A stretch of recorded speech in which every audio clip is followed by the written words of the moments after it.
बलि महाराज को बहुत घायल कर दिए थे देवता लोग। सब जितने भी सैनिक थे सबको घायल कर दिए थे। तो बलि महाराज को पूरा घायल थे, एकदम उठ नहीं पा रहे थे। तब शुक्राचार्य जी कृपा करके, शुक्राचार्य जी कहाँ से आए और उनको दया आ गई, तो उनको संजीवनी बूटी से बलि महाराज को और उनके सारे सैनिक को जिला दिए। सारे सैनिक जी गए।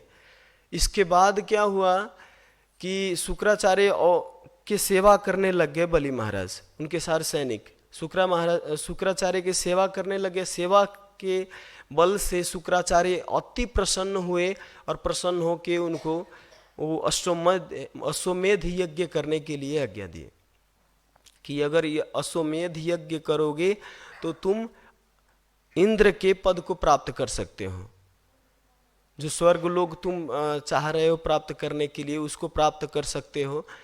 तब जाके बलि महाराज अश्वमेध यज्ञ करना शुरू कर दिया और उधर स्वर्ग लोक पर भी चढ़ाई कर दिए सारे सैनिकों के साथ। ये सब शुक्राचार्य के बल से। तो वहां पे स्वर्ग लोक पे चढ़ाई कर दिए तो सारे के सारे देवता भाग गए वहां से, स्वर्ग खाली हो गया, वहां पे इंद्रदेव नहीं थे।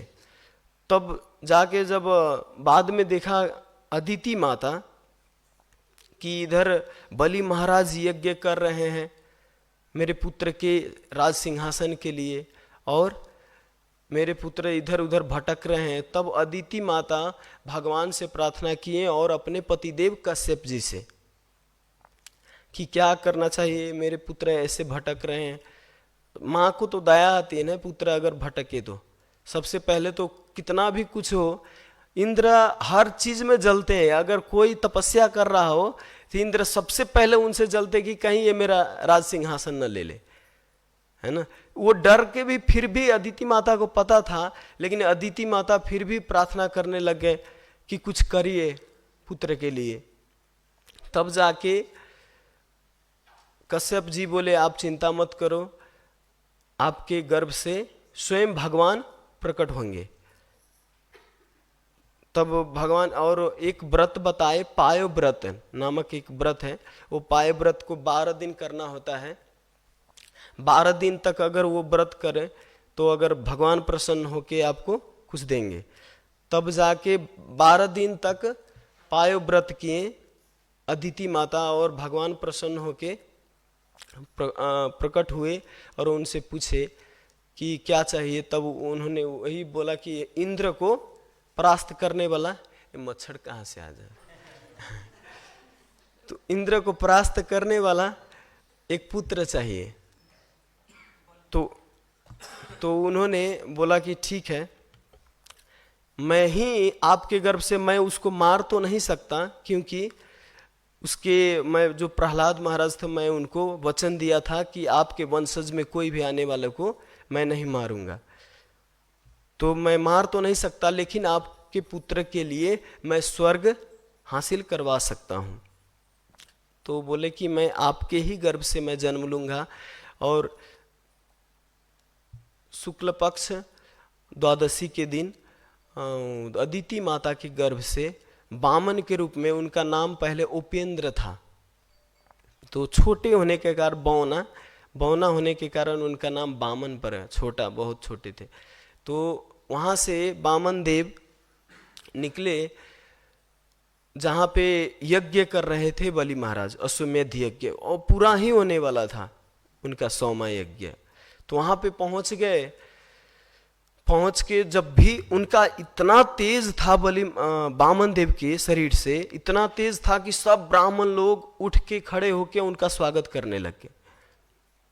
और स्वागत करके और बलि महाराज भी खड़े हो गए, लेकिन शुक्राचार्य जी वहीं पर बैठे रहे।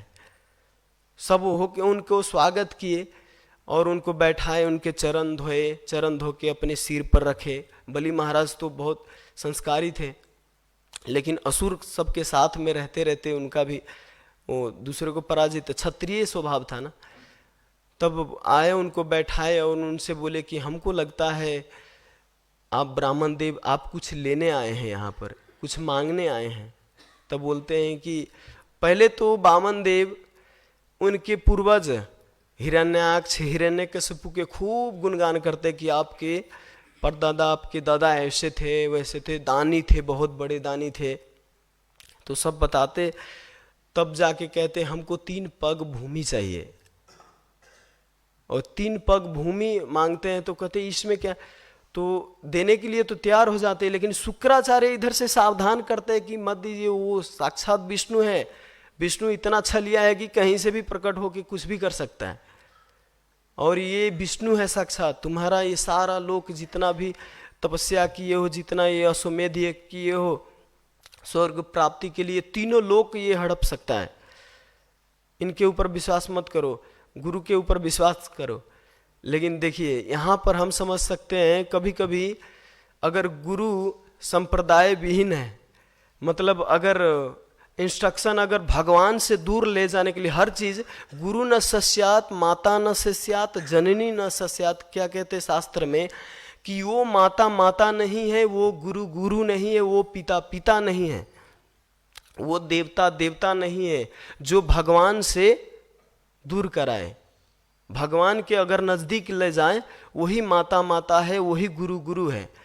नहीं तो अगर भगवान से दूर कराए तो कितना भी महान शास्त्रज्ञ पंडित, षड कर्म निपुणो विप्रो मंत्र तंत्र विशारदा, अवैष्णवो गुरु न स्याद वैष्णवो सुपचो गुरु, षड कर्म से पूरा निपुण है, कुछ भी कर ले, हर श्लोक ऐसे बोलते हैं, है ना, लेकिन फिर भी अगर भगवान से दूर कराए तो वो गुरु बनने लायक नहीं है। तो बलि महाराज के ऊपर वास्तव में प्रहलाद महाराज की विशेष कृपा था उनके ऊपर। तो बोले कि मैं एक बार वचन दे दिया तो मैं तो नहीं हटूंगा, चाहे इसके लिए हमको नरक क्यों नहीं जाना पड़े। गोपी लोग का भी भाव यही था, चाहे हमको अनंत काल तक नरक में रहना पड़े, लेकिन फिर भी अगर मेरे कारण अगर भगवान श्री कृष्ण के खुशी मिलता है, प्रसन्नता होती है, तो मैं अनंत काल तक मैं नरक में रहने को तैयार हूं। गोपी लोग का भाव यही था। तो वही भाव यहाँ बलि महाराज, मैं नरक में रहने को तैयार हूँ। जैसे रामानुजाचार्य के प्रसंग आता है, उनको गुरुजी आदेश देते हैं कि ये मंत्र मैं तुमको विशेष दे रहा हूँ, किसी भी जगह ये मत बोलना। लेकिन फर्स्ट में शुरू में ही जब भी बोलते हैं वो मंत्र जाके और सबके आगे अनाउंस कर देते हैं, जहाँ पे सब सभा लगा रहता है वहीं पर जाके सबको ओम नमो नारायण पूरा जो गोप्य मंत्र होते हैं सबको बता देते हैं। तो वैष्णव वास्तव में देखिए, एक भक्त कह रहे थे कि साधु का हृदय नौनी जैसे होते हैं, माखन जैसे, लेकिन वहां पे गोस्वामी जी वहां पे कहते हैं कि नौनी तो वो कम हो गया, नौनी तो आग के नजदीक आके पिघलता है, नौनी के जैसे भी नहीं।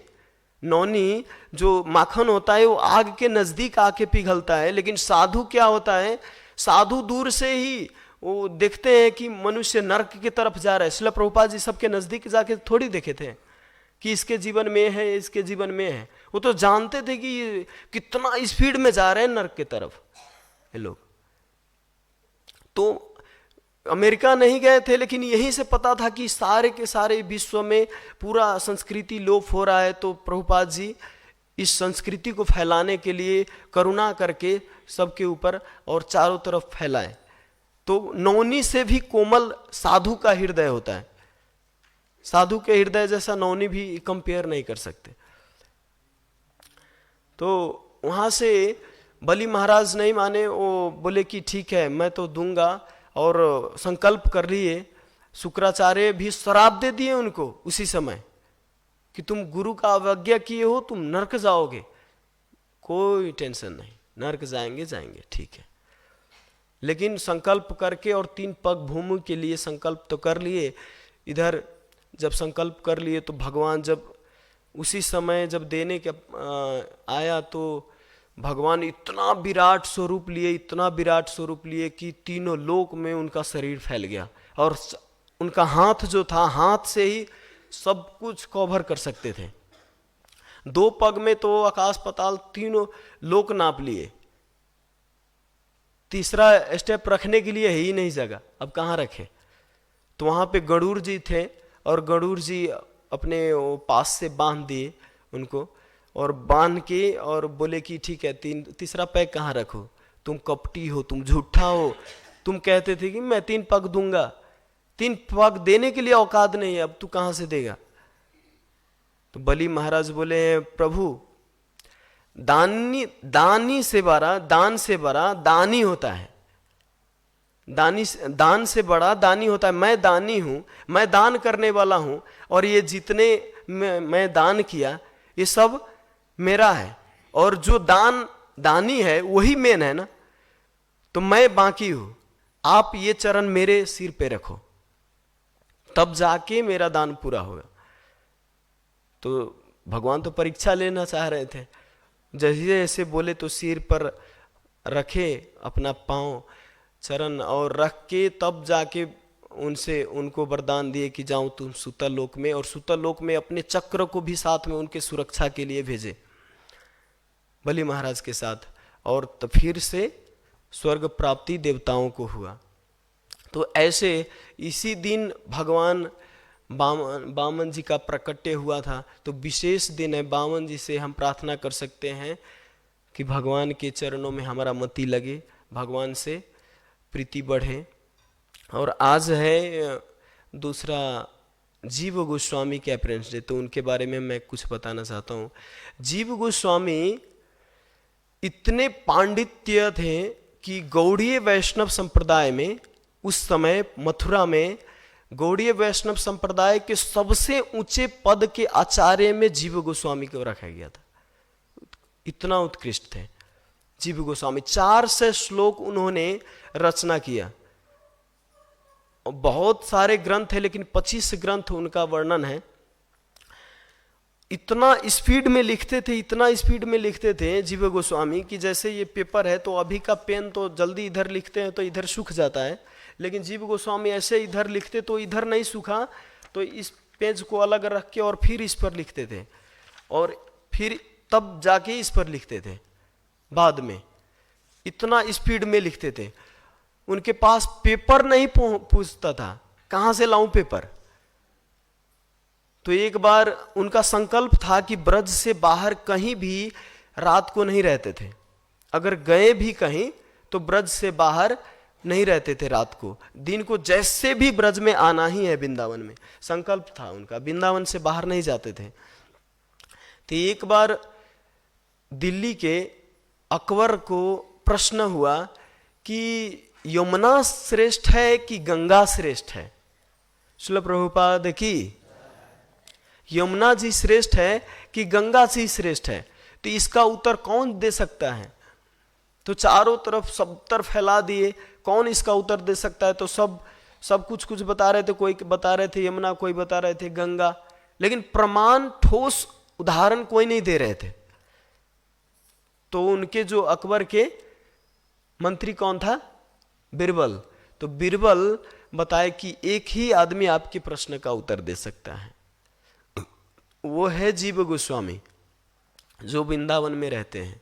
लेकिन उनका एक समस्या है कि वो ब्रज से बाहर नहीं जाते हैं, रात को रहते नहीं। तो राजा बोले ठीक है, रात को नहीं रहते तो ऐसा व्यवस्था करो कि सुबह से लेकर शाम तक उसको उत्तर दे के और फिर वहां पे ब्रज में छोड़ देना है। तो सुबह ही गाड़ी भेजे और यहाँ पे जीव गोस्वामी के लेके गए। वहां पर जब प्रश्न पूछे कि गंगा श्रेष्ठ है कि यमुना श्रेष्ठ है, तो जीव गोस्वामी उत्तर देते हैं कि गंगा जो है भगवान के चरणों में रहते हैं।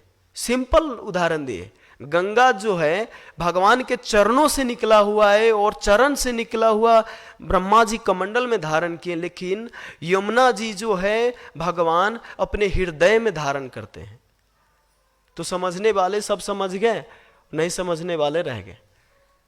भगवान हृदय में जिनको धारण करते हैं तो श्रेष्ठ कौन है आप डिसाइड करो। तो राजा समझ गए कि कौन श्रेष्ठ है, तो बहुत प्रसन्न हो गए। आप लोग समझे कि नहीं, कौन श्रेष्ठ है? हाँ, तो इसके बाद राजा प्रसन्न हो गए और बोले कि आपको महाराज मैं सेवा करना चाहता हूं, आपकी क्या इच्छा है, आपकी जो इच्छा है मैं वो देना चाहता हूं। तो साधु को क्या चाहिए? दूसरे पे जब भी कुछ भी मांगते हैं तो सबके कल्याण के लिए मांगते हैं। तो जीव गोस्वामी उस समय बोले कि देखो, पहला तो 2 वरदान मांगना चाहता हूँ। 2 क्या मांगना चाहता हूँ? एक तो पहला तो तुम जीव हत्या करते हो, जो गौ हत्या होता है, मुसलमान सब तो खाते हैं ना, तो जो जीव हत्या करते हो ये सब दिल्ली में चाहे कहीं भी तुम्हारे जहां तक राज्य चलता है, सब जगह जीव हत्या को बंद करो।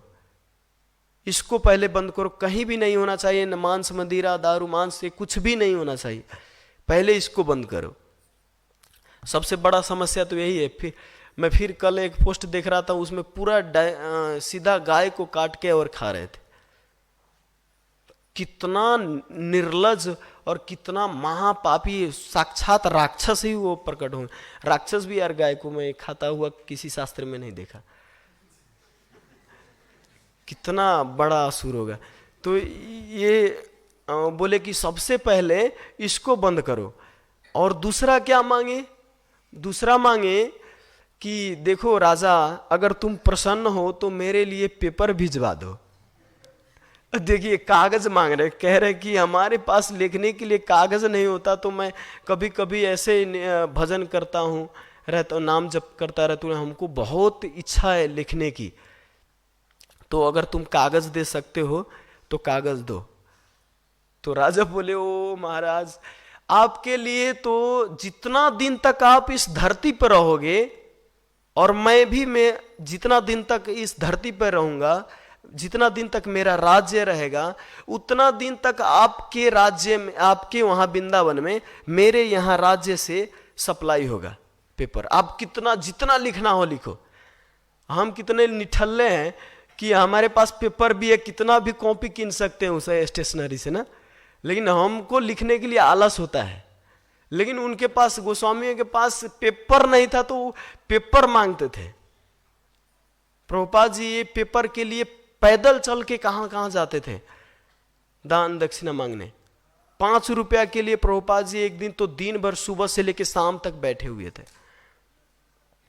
तो भविष्य के लिए देखिए, गोस्वामी लोग, आचार्य लोग समाज से बहुत कम लेते हैं, बहुत कम, और बहुत ज्यादा देते हैं।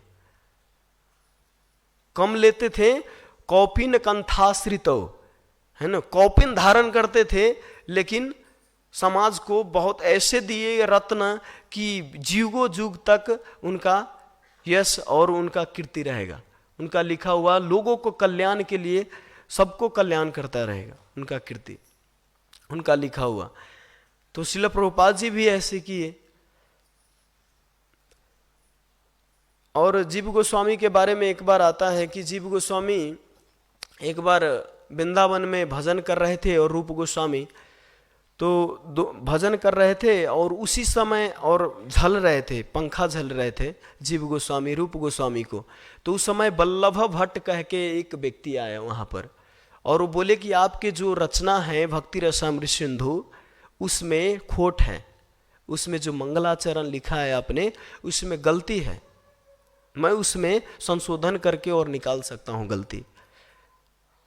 और ये बात कह के रूप गोस्वामी तो कुछ बोले नहीं, क्या इनसे तर्क करना, क्या अपने भजन में बाधा करना, टाइम वेस्ट है, तो उनसे तर्क कुछ नहीं किए। लेकिन जीव गोस्वामी जो पंखा झल रहे थे, तो ये देखे कि वल्लभ भट्ट हमारे गुरुदेव के खोट निकाल रहे हैं इस रचना में। तो जब वहां पे चले गए, वो वल्लभ भट्ट ये बात बोल के और यमुना में स्नान करने चले गए, और इधर जीव गोस्वामी भी बहाना बनाए और बोले कि गुरुदेव मैं पानी लेके आता हूँ, पानी पी के आता हूँ। और पानी लेने के बहाने से यमुना में गए और वल्लभ भट्ट को भेंट मिलके और उनको बोले कि कहाँ खोट है बताओ। और जहाँ पे खोट बता रहे थे, प्रस्तुत करके उसको सही कर दिए जीव गोस्वामी, और बोले कि तुम कैसे इसको प्रमाणित किए, उसको परास्त कर दिए। जो भी जिस भी तरीका से वो चाह रहे थे इसको गलत बताना, उसको जीव गोस्वामी उसको तुरंत सरल सरल प्रश्न पूछ के उसको परास्त कर दिए। वल्लभ भट्ट वहां से आके, एक्चुअली उसको जाना चाहिए था उधर से उधरे, लेकिन वल्लभ भट्ट आके और फिर इधर रूप गोस्वामी को बोलते हैं कि जीव गोस्वामी तो बहुत प्रकांड विद्वान हैं, बहुत पांडित्य है उनके पास, हमको पता नहीं था, नहीं तो मैं ये संशोधन करने आता नहीं, माफ़ कीजिए हमको। इसलिए रूप गोस्वामी से माफ़ी मांगने लग गए।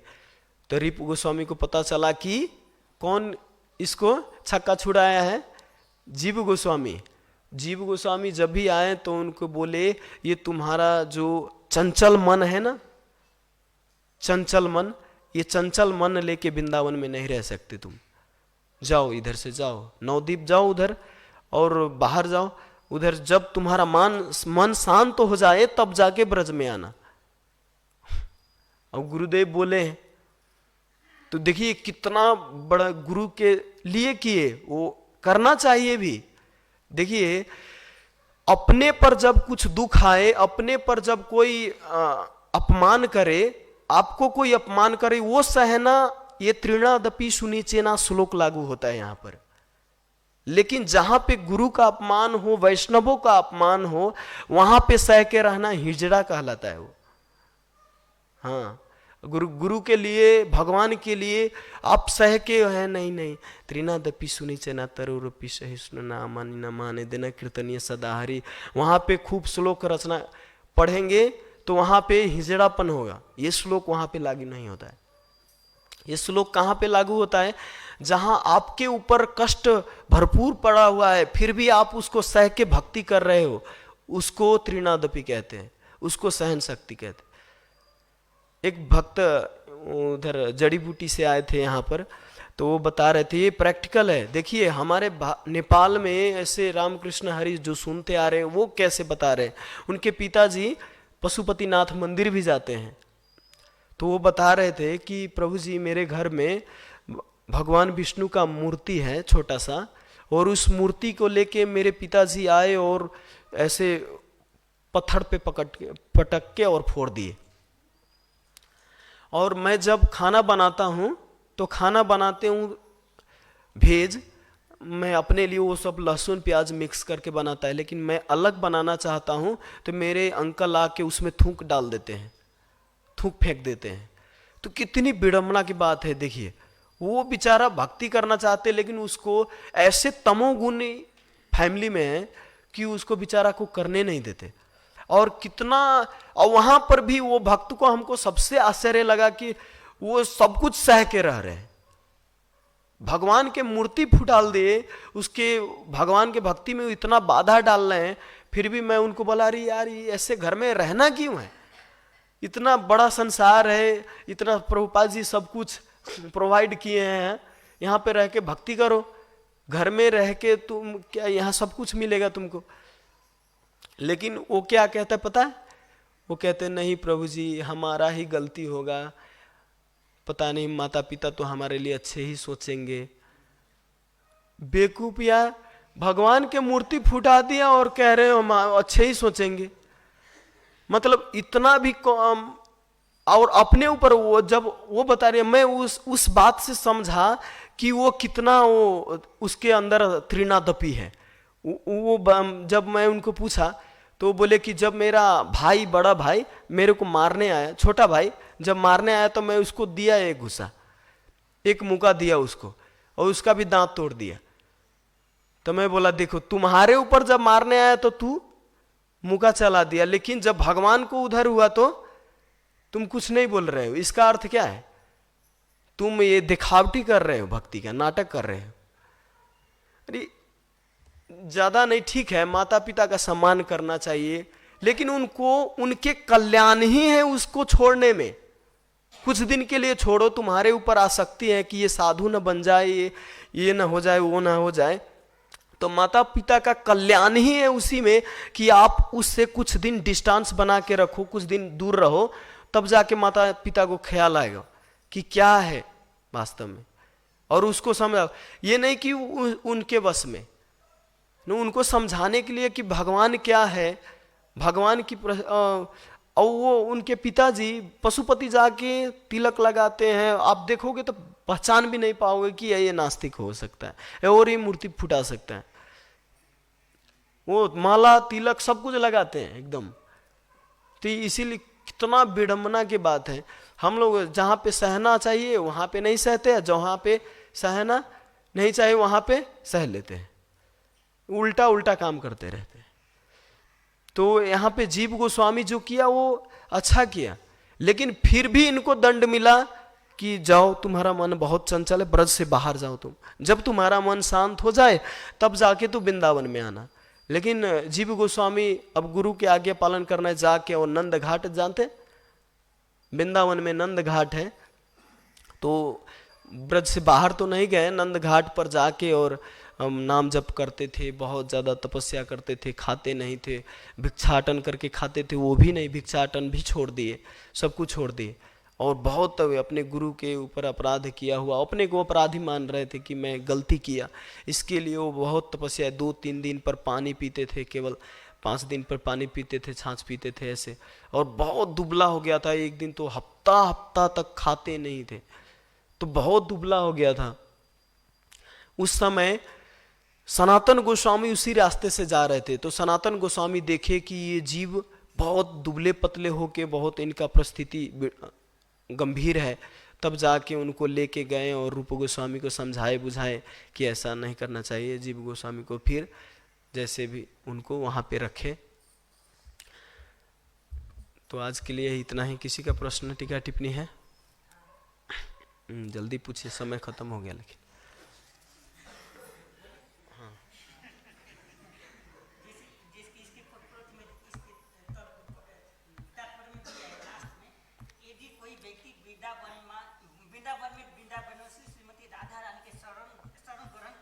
तो नीचे नीचे में उसका जीवन का सब समस्या का हल हो सकता है। इसका अर्थ ये हुआ कि इसका जीवन में कोई समस्या हो, वृंदावन में जाकर भक्ति भजन करे, इसका ये भी हो सकता है। या कोई आदमी सोचेगा मेरे जीवन में समस्या है, हम वृंदावन में जाकर फलित में रहकर उधर ही व्यापार करे, इसका ख्याल कभी कभी किसी को आ सकता है। वैसा करने कोई कर सकता है कि नहीं? मतलब वृंदावन में कोई जाके रह सकता है कि नहीं? राधा ये वृंदावन बिजनेस व्यापार करने के लिए बनाया गया है। वहाँ पर भगवान इसीलिए प्रकट हुए कि वहाँ पे बिजनेस व्यापार ज़्यादा नहीं चलेगा, इधर गिफ्ट शॉप खोलो, इधर खूब रियल एस्टेट करो और इधर बिजनेस करो। इसीलिए मैं अपना गोलोक धाम इधर प्रकट करता हूँ कि अपने जीवन में भक्ति को बढ़ाने के लिए वृंदावन है। अपने पत्री प्रभु जी जाते हैं उधर बिजनेस व्यापार करने के लिए। पूछे हिज ग्रेस पत्री प्रभु जी से पूछिएगा। हाँ, फाइनेंस, अरे फाइनेंस तो फाइनेंस करना है तो बाहर रहिए ना। वृंदावन में रहना है तो पूरा निष्किंचन भगवान पे शरणागत होके रहना है।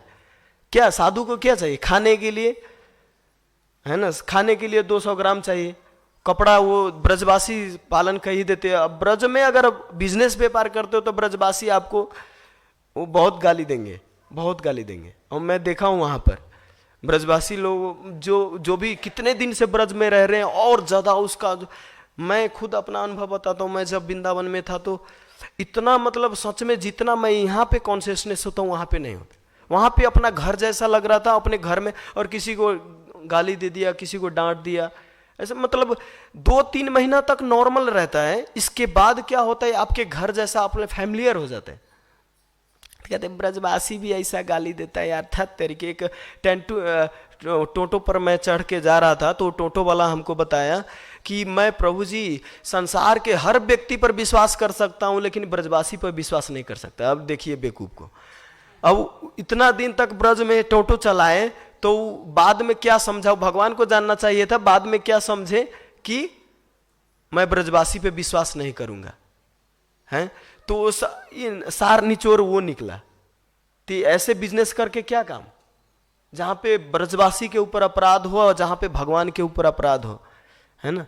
वहां पे जाके तो प्रभु जी मैं कई प्रेम सरोवर के आप तट के ऊपर पहाड़ पे देखोगे तो कई ऐसे साधु, इतना धूप होता है, इतना धूप होता है, लेकिन फिर भी पूरा पसीना पसीना लथपथ रहते हैं, लेकिन फिर भी नाम जप करते रहते, सच में पूरा एकदम कुछ भी नहीं। और शाम को गए भिक्षाटन किए, जो मिला वही खाए, पूरा एकदम शरणागत। आप किसके लिए, घर किसके लिए बनाना है उधर, और किसके लिए खाने के लिए रहना है, जितना चाहिए वो सब ब्रजवासी वहां पे प्रोवाइड करते हैं। भगवान किसी को भी ब्रज में भूखा नहीं रखते।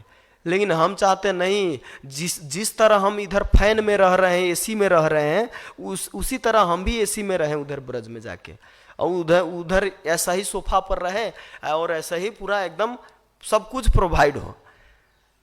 तो उधर जाने के लिए बहुत बड़ा अपराध है। वृंदावन में ऐसा नहीं, वहाँ पे भजन भक्ति के लिए वो भी जो शिला प्रभुपाद जी ने दिया है हम लोगों को, ये प्रचार जहाँ पे भी राधा कृष्ण रहते वहाँ पर वृंदावन है।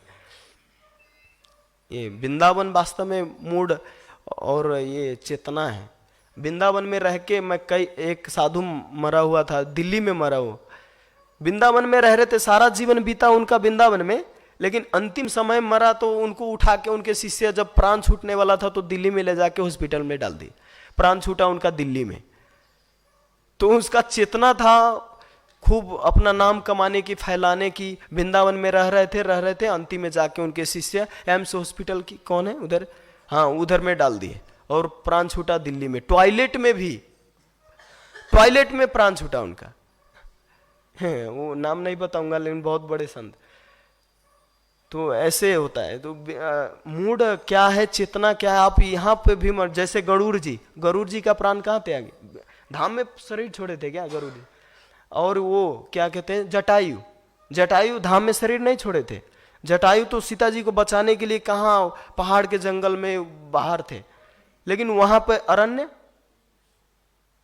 कांड किष्किंधा, हाँ वहां पे जटायु जी शरीर छोड़े थे ना, वहां पे भगवान श्री राम उनको दाह संस्कार की अपने गोद में लेके, और ऐसा सौभाग्य किसका होगा, ब्रज से बाहर, धाम से बाहर थे, लेकिन भगवान की सेवा के लिए आप कहीं भी शरीर छोड़ते हो तो भगवान वहां पे पहुंचते हैं। लेकिन भगवान के धाम में ही आप कुकर्म करोगे तो भगवान वहां पे मदद नहीं करेंगे। वहां पे कुकुर और गधा बन के रहना पड़ेगा और नाली के कीड़ा बन के रहना पड़ेगा। हो तो अगर बनना चाहते तो ठीक है, उसे जाइए। हरे कृष्णा। श्रील प्रभुपाद की, श्रीमद् भागवतम महापुराण की।